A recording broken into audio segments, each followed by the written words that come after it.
It's 11:47 p.m. and I'm standing in the kitchen, my phone screen glowing with a bank balance of $13.27. Terrence sprawled on the couch, snoring, his hoodie crumpled from the $50 I handed him this morning for emergencies. Mara hasn't come home yet, probably out with friends who don't know I pay for her gas. Mom's been gone 3 days, no text, no call, just a void where her latest crisis should be. I'm scrubbing the last pan in the sink, the one Mara used for eggs this morning, when the hallway light flickers a single sharp blink. I dry my hands, walk over, and flip the switch off, then on again. It steadies, glowing soft across the linoleum, like it has every night for 6 years. But this time, as I stand under it, I wonder, what if I didn't turn it back on? This house doesn't feel like mine, even though I'm the one keeping it alive.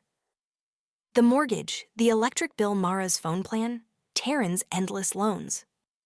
I cover it all, piecing together every cent from my call center job. I spend 8 hours a day in a headset, soothing angry customers who don't care that my back aches or my account's nearly empty. I don't complain. I fix things, always have. The dishes, the bills, the fights, the silences. And every night I leave the hallway light on just in case someone stumbles in, late, lost, or broken. Mara, Taryn, Mom, they all lean on it on me without a word. Tonight, though, the flicker feels like a question. My hands are still damp from the sink, and I'm staring at the light, its hum barely audible. It's a cheap bulb, probably older than half the furniture in this place, but it's my constant. I keep it on for them, for the family that drifts through this house like it's a pit stop. Mara's 24, always chasing nights out, leaving coffee cups and unpaid bills in her wake.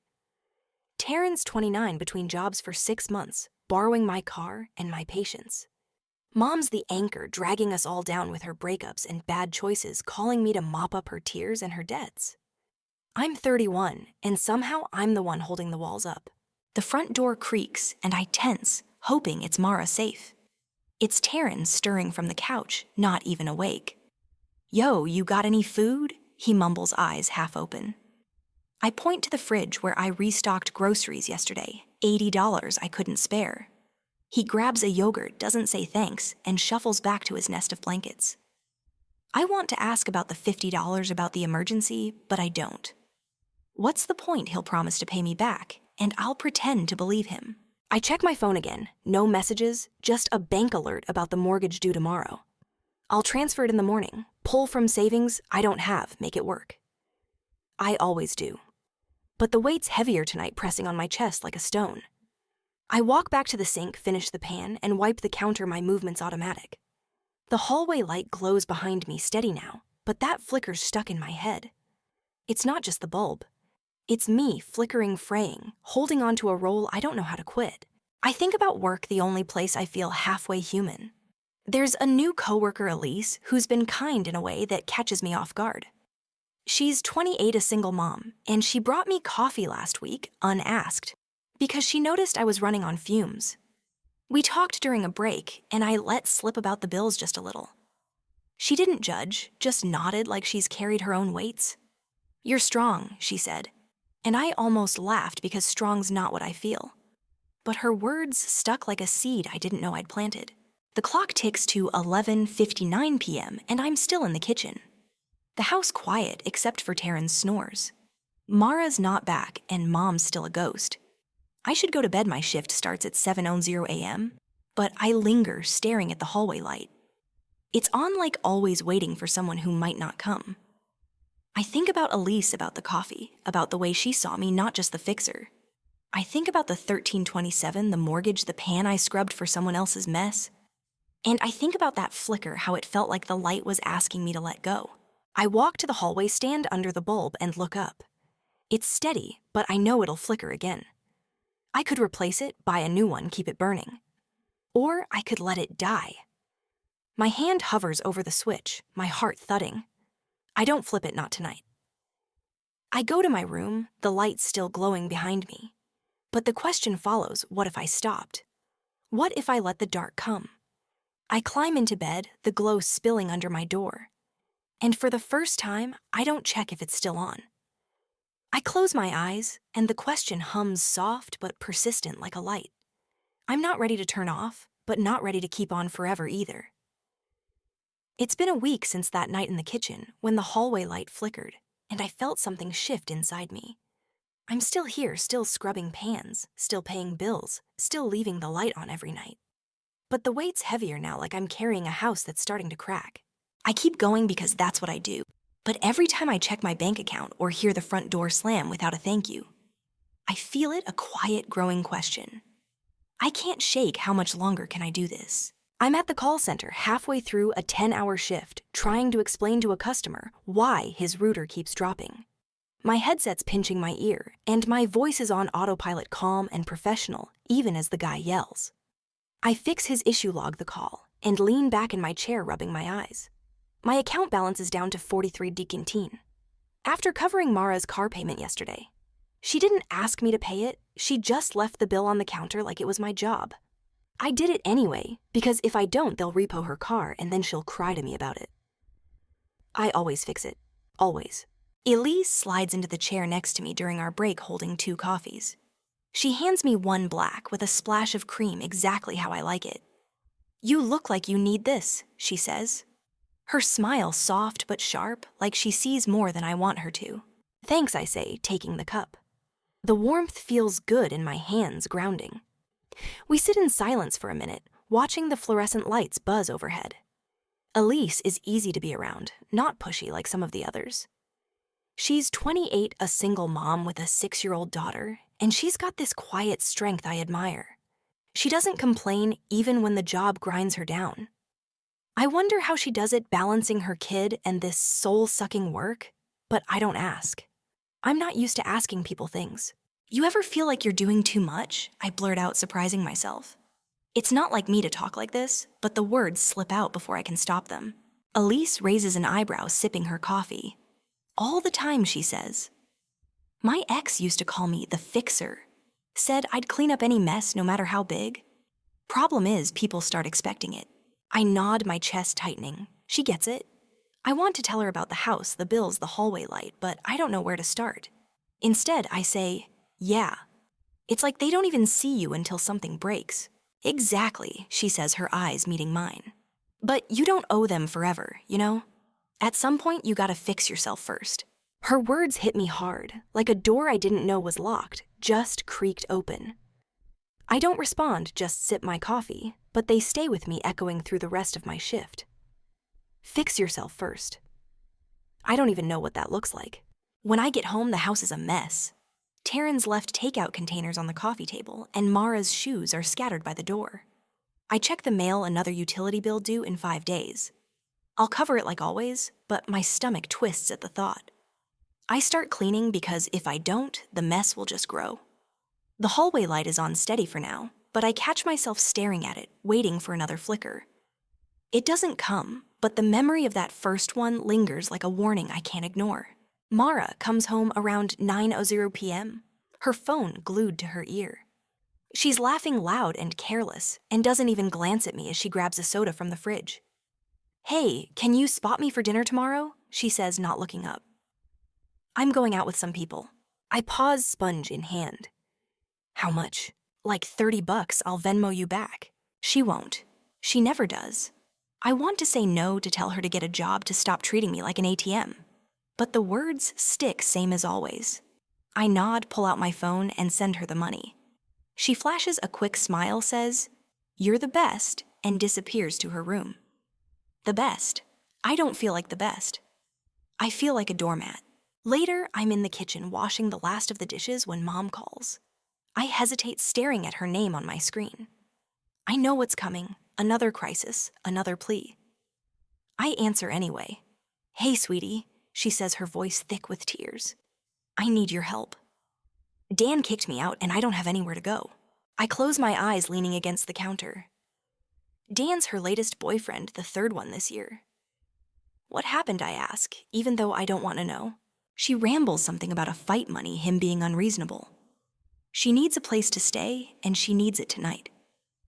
I glance at the couch where Taryn's already sprawled and feel the walls closing in. "Mom, we're full here," I say, my voice tighter than I mean it to be. "Can you stay with a friend?" She starts crying harder, and guilt twists in my gut. "You're my daughter," she says. Like that explains everything. "I thought I could count on you." I swallow, my throat burning. "I'll figure something out," I say, because I always do. I hang up my hands, shaking, and check my bank account again. 43.19 highs. Not enough for a hotel, not enough for anything. I text a friend of Mom's, beg her to take her in for a night. She agrees reluctantly, and I feel a small relief. But it's drowned out by exhaustion. I'm fixing it again. Always fixing. It's 11:30 p.m. now, and I'm alone in the kitchen. The house quiet except for the hum of the fridge. The hallway light is on, glowing soft and steady. I walk over, stand under it, and look up. It's just a bulb, I tell myself. But it feels more like it's the only thing keeping this house from falling apart. I think about Elise's words, "Fix yourself first." I think about Mara's careless smile, Taryn's empty promises, Mom's tears. I think about the 43.19 and the bills piling up. And for the first time, I wonder what would happen if I stopped. If I let the light go out. I don't turn it off, not tonight. I go to bed, the glow still spilling down the hall, but the question follows me. It's not loud, not angry, just there steady like the light itself. I fall asleep with it, dreaming of a house where the doors are locked and the lights are off, and I'm the only one home. I'm sitting at the kitchen table at 1:00 a.m., staring at my bank account on my phone, 12.67. I paid the utility bill yesterday, juggled some funds to cover it, but now I'm scraping the bottom. The house is silent, Mara's out again.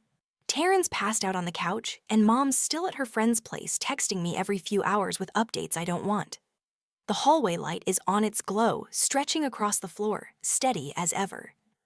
But tonight it feels like a lie, like it's promising something I can't keep delivering. I've been fixing everything for so long, but I'm starting to break, and no one's noticing.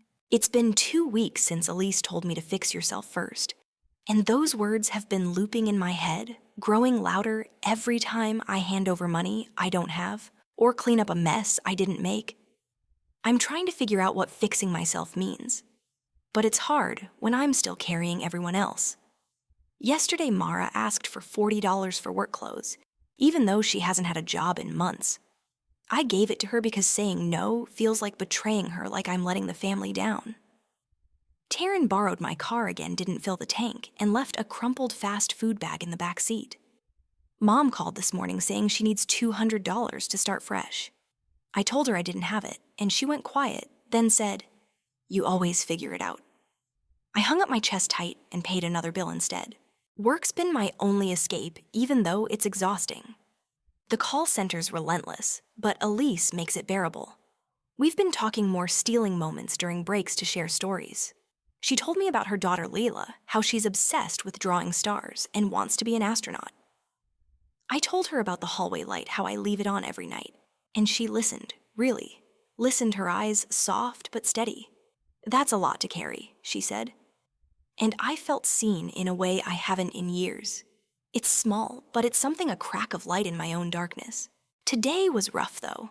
A customer screamed at me for 20 minutes about a billing error I didn't cause, and my manager, Greg, pulled me aside to check in, because my call times are slipping. "You're usually our rock," he said. "Like, that's supposed to make me feel better." I nodded, promised to do better, but inside I was screaming. I'm not a rock. I'm a person, and I'm crumbling. Elise caught me in the break room after my hands shaking as I tried to pour coffee. "Hey," she said, taking the pot from me. "You don't have to be okay all the time." I wanted to cry, but I didn't. I just sat with her, letting her words settle. She told me about a time she had to cut off her ex, how he kept asking for money until she finally said no. "It felt like ripping out a piece of myself," she said. "But I had to. For Lila. For me." I thought about Mara, Taryn, Mom, how they're not my ex, but they're draining me the same way. I thought about the hallway light, how it's on for them, always for them. And I wondered for the first time what it would be like to turn it off. When I get home, the house is a wreck. Taryn's left dishes in the sink, and Mara's laundry is piled on the couch. I start cleaning because it's what I do, but halfway through I stop. I sit on the floor surrounded by their mess and feel something snap, not loud, not dramatic, but final. I'm done. Not forever, maybe, but for tonight. I leave the dishes, the laundry, the chaos, and go to my room. The hallway light stays on, but I don't check it. I just close my door and breathe. The next day, I'm at work, and Elise invites me to her place for dinner. Nothing fancy, she says, just me and Lila. We'd love to have you. I hesitate. I haven't been to anyone's house in years. Too busy keeping mine from falling apart. But something in her voice makes me say yes. After my shift, I take the bus to her apartment, a small place with colorful drawings taped to the walls. Lila's there, all energy and giggles, showing me her star sketches. Elise cooks pasta, and we eat at a wobbly table, laughing about work life, nothing heavy. It's simple, but it feels like a gift. For once, I'm not fixing anything. I'm just here being me. Back home, the house feels colder. Mara's there scrolling her phone, and she doesn't look up when I walk in. Hey, can you grab some groceries tomorrow, she says, like it's a given. We're out of like everything. I pause Elise's words, echoing, you don't owe them forever. I'm working all day, I say, my voice steady. You'll have to figure it out. She blinks surprised, like I've broken some unspoken rule. Seriously, it's just groceries. Yeah, I say, and walk to my room. It's not much, but it's a start. I feel a pang of guilt, but it's lighter than I expected.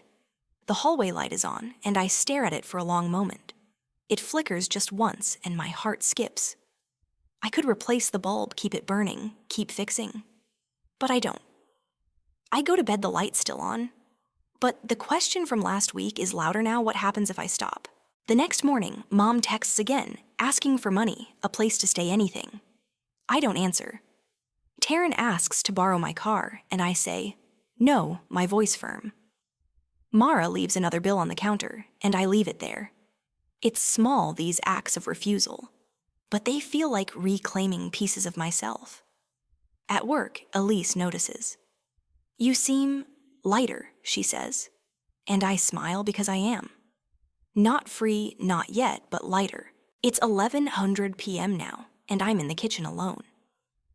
The house is quiet, the mess still there untouched. The hallway light glows, but it's starting to feel less like a promise and more like a chain. I think about Elise and Layla, their wobbly table, the way they made me feel like I belonged. I think about the 1267, the bills, the weight I've carried for years.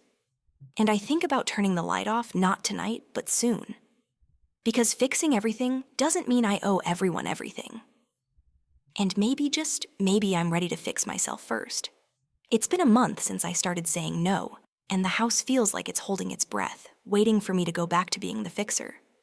I haven't. I'm still here, still in the kitchen most nights, but the dishes stay in the sink unless I'm washing my own. The bills are piling up, Mara's car insurance, the electric mom's credit card, but I'm not touching them. My bank account's at $19.83, and I'm guarding it like it's all I have left. Because it is. The hallway light is still on every night, glowing like it's daring me to keep going. But it flickers more now, and I'm starting to think it's not the bulb that's failing. It's me. Mara's noticed the change.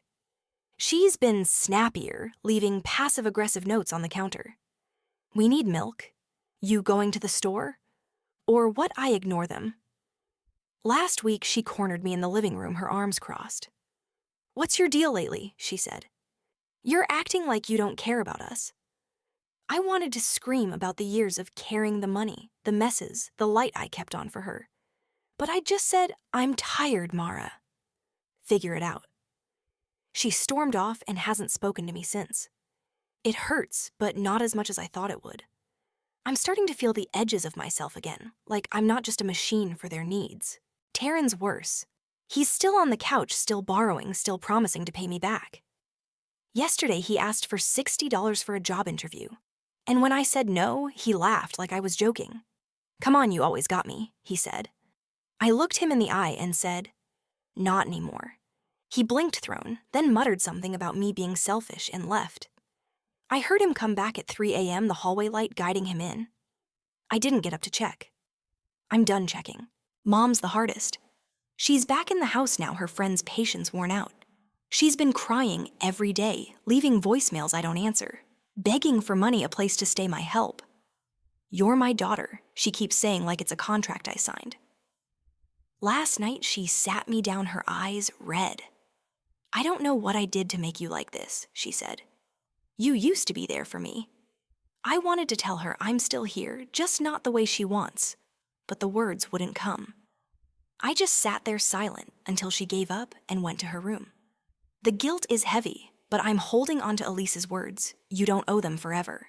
Elise has been my lifeline. We've been spending more time together outside of work now. Last weekend, I went to her place again, and Lila showed me a new star drawing, this one with my name in glitter. "It's you," Lila said, grinning, "because you're shiny." I laughed, my chest warm, and Elise caught my eye, her smile saying she knew how much it meant. We talked for hours after Lila went to bed about her ex. My family, the way we both keep giving until it hurts. "You're allowed to want something for yourself," she said, her hand brushing mine. I didn't pull away. It felt like a beginning, small but real. Work's been steadier. Greg's off my back since my call times improved, and I'm starting to feel like I belong there, not just as the rock, but as me. Elise and I have been brainstorming ways to save money, maybe get out of our ruts. She's been teaching me how to budget better, and I'm teaching her how to troubleshoot her ancient laptop. It's a partnership, not a transaction, and it's new for me. I'm not fixing her life, and she's not fixing mine. We're just together, figuring it out. But the house is a pressure cooker. Tonight it explodes.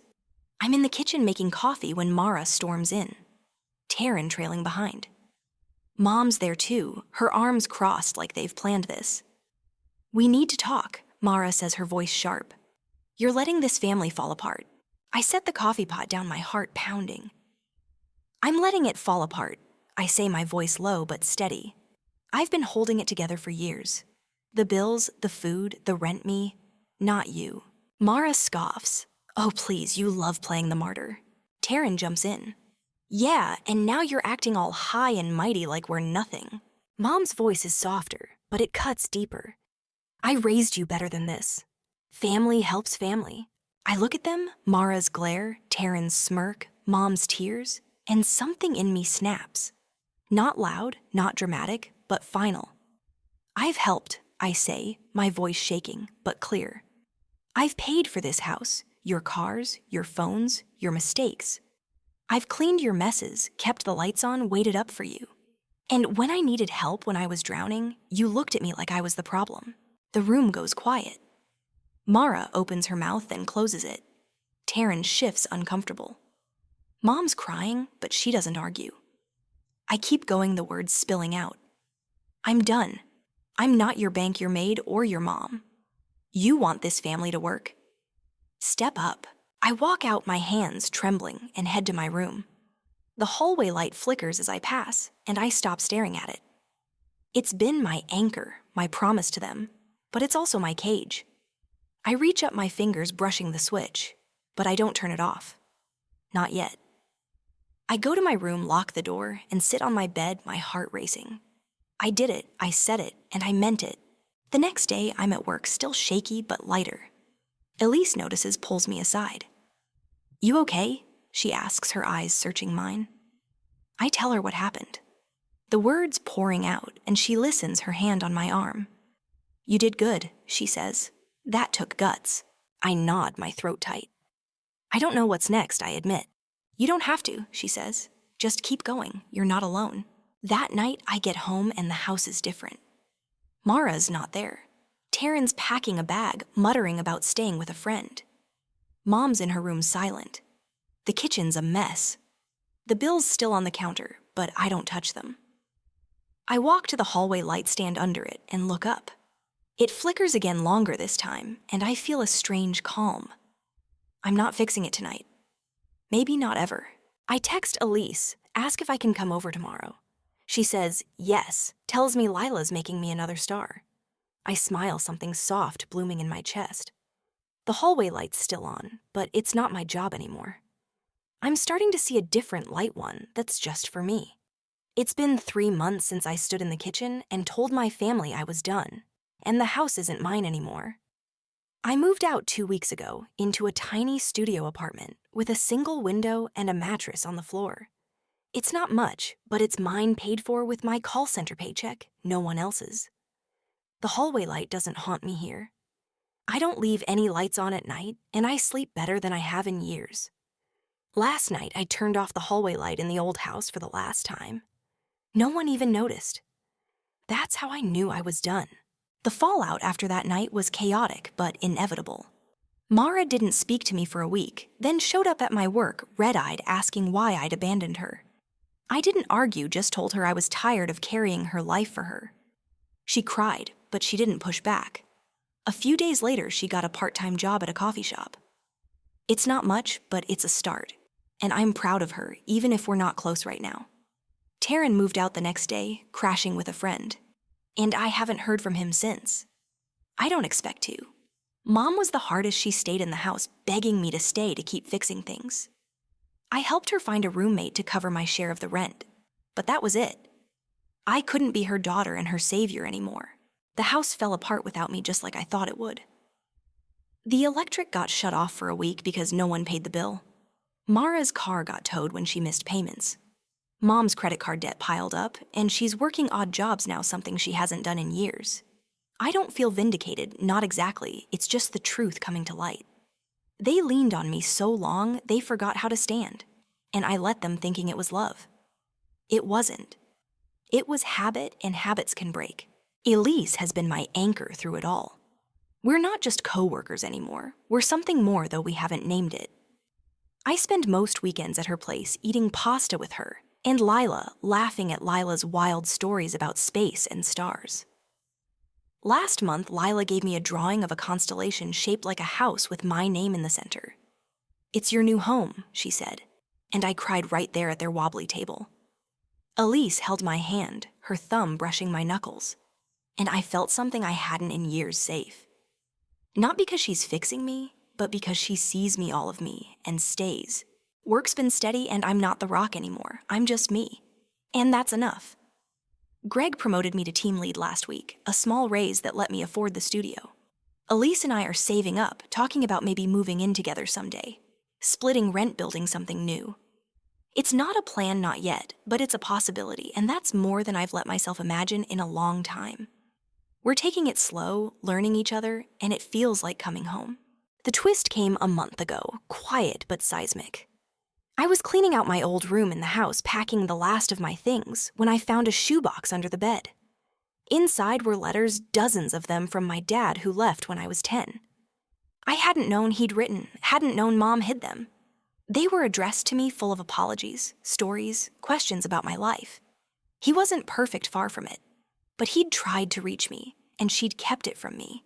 Maybe to protect me, maybe to keep me hers. I sat there reading until dawn, my heart breaking and mending at once. He'd stopped writing 5 years ago, and I don't know if he's still out there. But those letters gave me something I didn't expect, proof that someone saw me even from afar, when I was too busy fixing everyone else to notice. I didn't confront Mom about the letters. I didn't need to.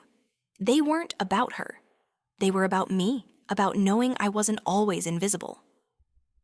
I keep them in my studio now, in a drawer by my bed, and sometimes I reread them, not for answers, but for the feeling they give me that I'm worth seeing. I might look for him someday, but I'm not rushing. I'm learning to take my time to choose myself. Yesterday, I went back to the house to drop off the keys.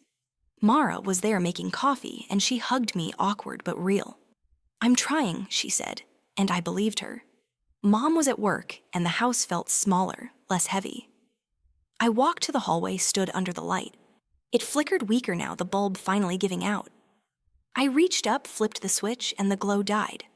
The house didn't fall apart. No one came running. It was just me standing in the dark, and I was okay. Tonight, I'm at Elise's Lila, asleep in the next room. We're on the couch, her head on my shoulder, talking about nothing and everything. My bank account's at $127.45, enough for a week, maybe 2. I'm not rich, not free, but I'm here and I'm enough. The letters, Elise, Lila's drawings. They're my new light, not burning for anyone else, just for me. I think about the hallway light, how it was my promise to a family that didn't see it. I think about turning it off. How it felt like letting go, not of them, but of the me who thought she had to carry them forever. Fixing everything didn't mean I owed everyone everything. Self-respect started where blind loyalty ended. And I found it not in anger or triumph, but in quiet steps saying, no, moving out, choosing myself. The hallway light's gone, but I'm not in the dark anymore. I'm home with Elise's warmth beside me, Lila's stars on the wall, and a life that's finally mine.